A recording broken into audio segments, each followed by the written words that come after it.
जो मनुस्मृति में हमें ये दोहा बोला गया है कि ढोल पशु शूद्र गंवार और नारी ये सब ताड़न के अधिकारी, तो हमारे महापुरुषों ने ऐसे ही धर्म ग्रंथों को डायनामाइट लगाकर उड़ाने के लिए बोला। पर नहीं, जब हमने अपने महापुरुषों को जाना तो हमें पता चला नहीं, हम गलत रास्ते पे जा रहे हैं, हमें सही रास्ते पे बाबा साहिब के रास्ते पे जाना है। ग्रंथों को लात मारते हैं, इन धर्मों को लात मारते हैं, उनकी व्यवस्था को ठुकराते हैं। देवी देवता को छोड़ दिया, बिल्कुल छोड़ दिया। करवा चौथ, होली का व्रत सब बता रहे हैं ना ये ब्राह्मणवादी लोग, मनुवादी लोग कि ये देवता हैं, ये ईश्वर हैं। अगर उनके स्वयं के घर में भी कोई ऐसा बच्चा पैदा हो जाए जिसके 4 हाथ हों या सूंड निकला हुआ हो, तो वो स्वयं भी उसको स्वीकार नहीं करेगा। डर ऐसे गायब हो गया है जैसे गधे के सर से सींग कहते का बाल काटना धर्म नहीं है, धंधा है। तो ऐसे ही इन लोगों का ये पूजा पाठ करवाना और दान दक्षिणा लेना धर्म नहीं है, ये धंधा कि खूब लड़ी मर्दानी वो झांसी वाली रानी थी। ये तो हमें अपने इतिहास में आने के बाद पता न चला ना कि खूब लड़ी मर्दानी वो तो झलकारी बाई थी।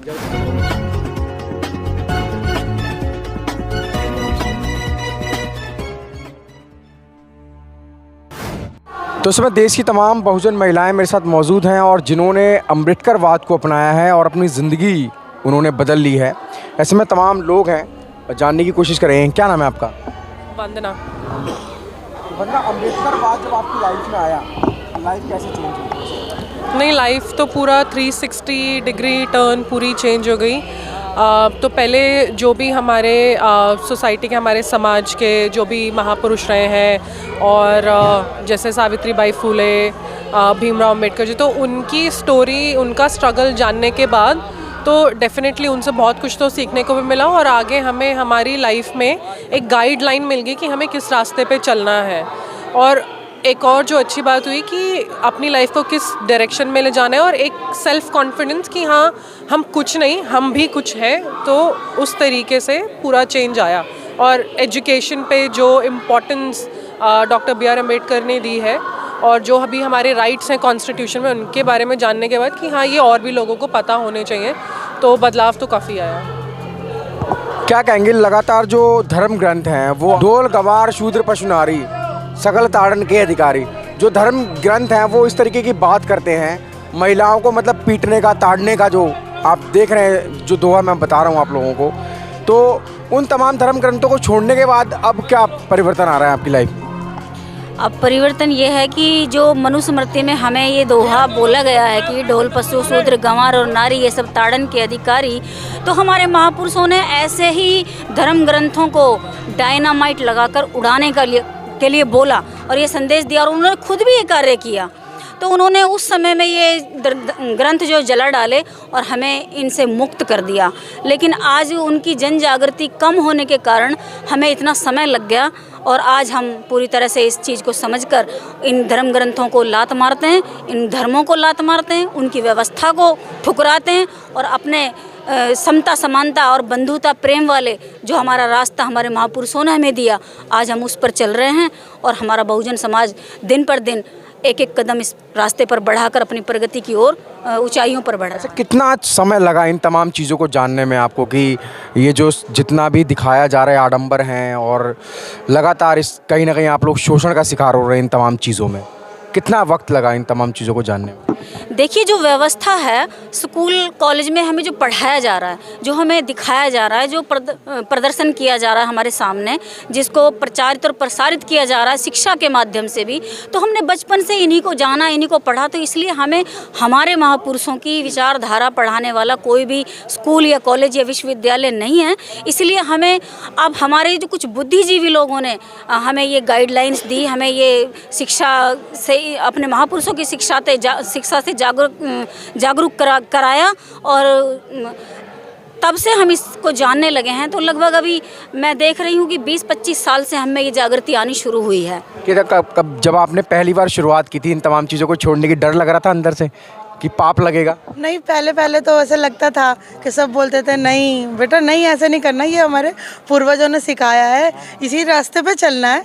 पर नहीं, जब हमने अपने महापुरुषों को जाना तो हमें पता चला नहीं, हम गलत रास्ते पे जा रहे हैं, हमें सही रास्ते पे बाबा साहिब के रास्ते पे जाना है। तो जब हम जब हमें पता चला कि अब हमारे महापुरुष कितने महान थे, उन्होंने हमारे लिए क्या क्या करा, तो अब हम अपने देवी देवता को छोड़ दिया, बिल्कुल छोड़ दिया। करवा चौथ, होली का व्रत सब कुछ छोड़ दिया। अब हम सीधा अपने महापुरुषों के रास्ते पे चल रहे हैं। डर नहीं लगा आपको जब आपने पहली बार करवा चौथ का व्रत छोड़ा था? डर तो बहुत लगा था, पर नहीं, जब फिर हमने बाबा साहिब के बारे में पढ़ा, जाना, तो फिर मेरे को तो कोई डर नहीं लगा कि नहीं। मेरे हस्बैंड को भी कोई डर नहीं लगा, उन्होंने भी बोला नहीं हम आयु तो नहीं घट गई करवा चौथ? नहीं, ये सिर्फ मनगढ़ंत कहानियाँ हैं कि करवा चौथ का व्रत नहीं रखा तो पति मर जाएगा। जिसको जितनी उम्र है वो उतने साल ही जिएगा।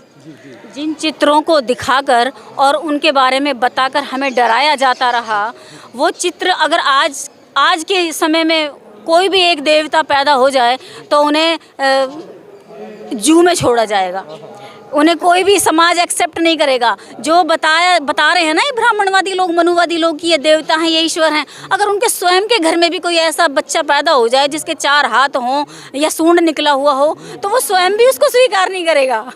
तो हमें तो ये डराने के लिए उन्होंने माध्यम बनाया हुआ है। जैसे हमारे महापुरुष ज्योतिराव फूले जी ने कहा कि नाई का बाल काटना धर्म नहीं है, धंधा है। तो ऐसे ही इन लोगों का ये पूजा पाठ करवाना और दान दक्षिणा लेना धर्म नहीं है, ये धंधा है। लेकिन हमें धर्म बताकर हमें गुमराह किया जा रहा था सालों से, और अब हम अपने समता, समानता, बंधुता और प्रेम वाले अपने महापुरुषों के रास्ते पर लौट आए हैं। हमने घर वापसी कर ली है। तो अम्बेडकर बाद को जानने से पहले लाइफ कैसी थी, किस तरीके से गुजर रही थी? कबीर जी का एक दोहा है कि कबीरा कहे ये जग अंधा, तो हम भी उन्हीं अंधों में एक थे। अब हम जाग चुके हैं क्योंकि हमारी आंखें खुल गई हैं, और हमारी आंखें खोलने का काम हमारे महापुरुषों की विचारधारा से हुआ है। तो उस विचारधारा से अब हम जाग गए हैं। और वो समय जो हमारी लाइफ का था, जब हम देवी देवताओं को पूजते थे तो सदा डर में जीते थे, आज हम आज़ाद होकर जी रहे हैं, खुलकर अपनी ज़िंदगी को जी रहे हैं। कुछ और भी हैं बाबा साहब की बेटियां जो लगातार इतिहास रच रही हैं। जी, आप क्या कहेंगी मैम इस तमाम जो आपने अम्बेडकरवाद को अपनाया है? नहीं, हमें अम्बेडकरवाद अपना से एक तो आपका बहुत बहुत धन्यवाद, बहुत बहुत साधुवाद आपका कि आपने हमारे जो विचार हैं उनको आप इस तरीके से पूछ रहे हो, जान रहे हो, और इस कहते हैं एक चैनल के माध्यम से फैला रहे हो। मैं बड़ी खुशी होगी क्योंकि आप हमारा आधा काम कर रहे हो, तो हमें बड़ी खुशी होती है इस चीज़ के लिए। और ये जब से हमने अपने इतिहास को जाना है तो, और अपने इतिहास को पढ़ा है, अपने महापुरुषों के इतिहास को पढ़ा है, तो उसके साथ हमारा डर ऐसे गायब हो गया है जैसे गधे के सर से सींग कहते हैं ना, बिल्कुल इस तरीके से। क्योंकि डर हमारा ब्राह्मणवाद के नीति मानने में था, क्योंकि डर खौफ वहीं से हमारे साथ था। लेकिन जैसे जैसे हम अपने महापुरुषों को कथन और उनके बलिदान को पढ़ा, उनकी धरोहर में जब हम गए अंदर एक शिक्षा के जरिए, तो हमने ये देखा कि हमारे महापुरुषों ने किस स्थिति में, जब वो अकेले निकले, जैसे माता सावित्रीबाई फुले अकेली महिला, शिक्षित महिला थी, भारत की पहली शिक्षित महिला, और उनके साथ थी माता फातिमा शेख। वो इस बुरी स्थिति में जब नहीं डरी, तो आज का समाज तो बहुत आगे आ चुका है। आज के समाज में बेटियां पढ़ रही हैं और हर उसमें आगे जा रही हैं, लेकिन बस थोड़ा सा कमी है तो हमारे इतिहास को जानने की। पढ़ाई के साथ साथ अगर हमें अपने महापुरुषों का इतिहास जानने को मिल जाए, फिर हमें कोई डरा नहीं सकता। ये कड़वी सच्चाई है कि जो लोग अभी भी इस धरोहर को अपनाने से डरते हैं, कहीं ना कहीं ब्राह्मणवाद की छोटी छोटी चीज़ें हैं जो उनके माइंड में आज भी बैठी हुई हैं कि हम व्रत नहीं करेंगे तो ये होगा। क्योंकि जो इंसान पैदा हुआ है वो मरेगा ज़रूर, और इस शरीर के अंदर जितनी सांसें हैं, जब तक इसका एक जीवन काल है, उससे पहले कुछ नहीं हो सकता। और जो होगा वो समय के अनुकूल होगा, उसमें हमारा कुछ लेखा जोखा नहीं है। हमारा काम है कि जैसे हम जान गए, हम अपने महापुरुषों के कथन को और उस प्रगति को आगे बढ़ाने का काम कर रहे हैं कि हम, हमारी स्रोत माता सावित्रीबाई फुले और फातिमा शेख, अम्मी फातिमा शेख हैं, तो हम उसी के नक्शे कदमों पर चल रहे हैं। उस परिस्थिति को आगे बढ़ाने में जो हमारी महिलाएं हैं, जो कहीं ना कहीं आज भी समाज में अभी भी तमाम बहुजन महिलाएं हैं जो लगातार आडंबरों में, अंधविश्वास में फंसी हुई हैं। और मैं आप लोगों को देख रहा हूँ, ना मांग भरी हुई है, ना गले में कोई मंगलसूत्र है, मतलब प्योर आप अम्बेडकरवादी और बुद्धिस्ट बन गए। बिल्कुल ये जो रीति रिवाज हैं कि मांग में सिंदूर भरना, ये हमारे को डर का सामना है कि मांग भरो नहीं तो ये होगा, बिंदी लगाओ नहीं तो ये होगा, ये हमारी गुलामी की निशानी है। और आज हम अपने महापुरुषों के इतिहास को जानने के बाद इस अंधविश्वास से पूरी तरह संपूर्ण बाहर आ चुके हैं।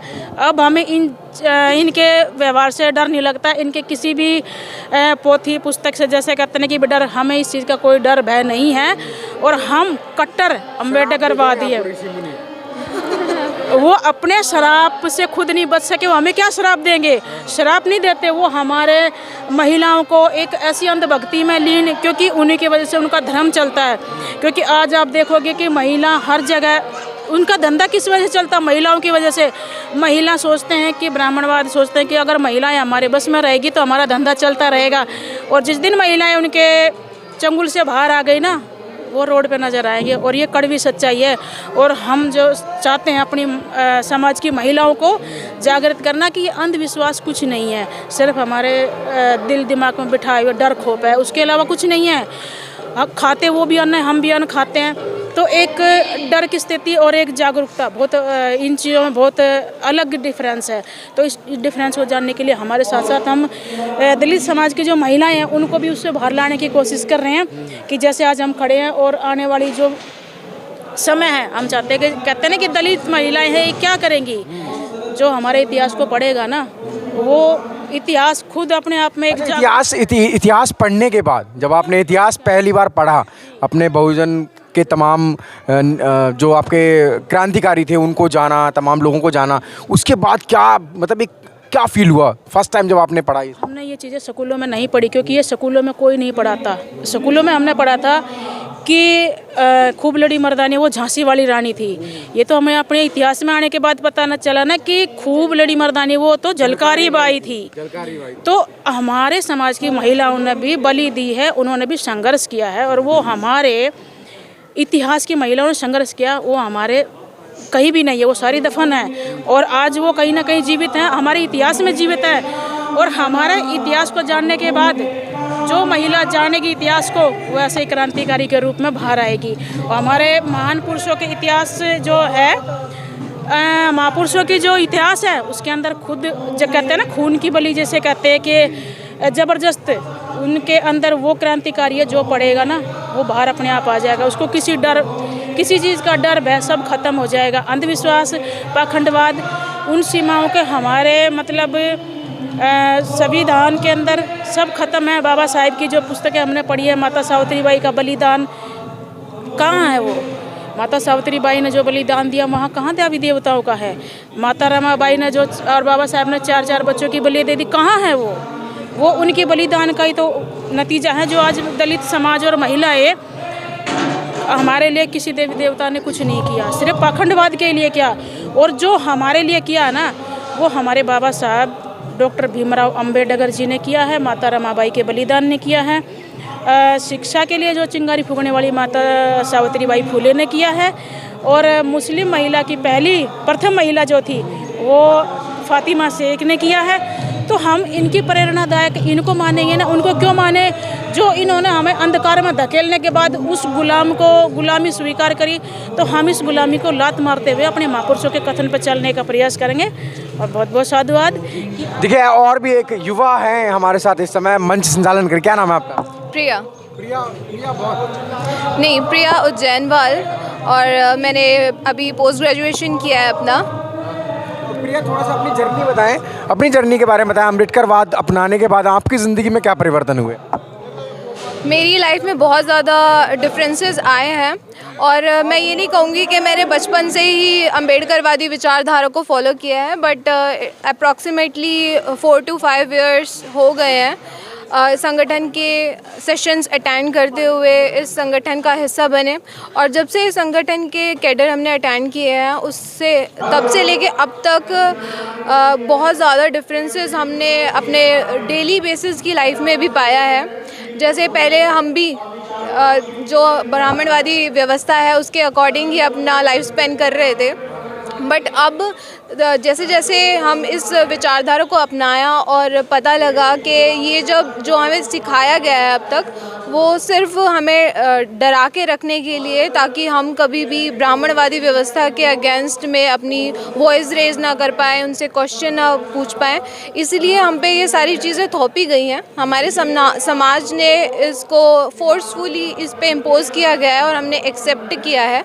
तो लेकिन अब जैसे हम जानने लगे हैं कि ये सब चीज़ें असलियत रियलिटी कुछ और है, तो भी हमारा समाज जाग रहा है। और स्पेशली मैं देख रही हूँ कि महिलाएं हमारे समाज की ज़्यादा इस अंधविश्वास और पाखंड में हैं, और अगर हमने हमारे समाज की महिलाओं को जगा दिया तो मैं ये मानती हूँ कि फिर हमें ज़्यादा वर्क करने की ज़रूरत नहीं है। महिलाएं अपने आप में ही एक खुद सुधरेंगी, घर सुधरेगा, बच्चे सुधरेंगे, मोहल्ला सुधर जाएगा। 2 परिवार को सुधारेगी, एक तो जो उसका ससुराल है वो, एक मायका, और आगे आने वाली जो जनरेशन है वो उसको भी सुधार देंगी। तो हमारे 85% बहुजन समाज में से लगता है कि अभी 50% भी नहीं जागा है।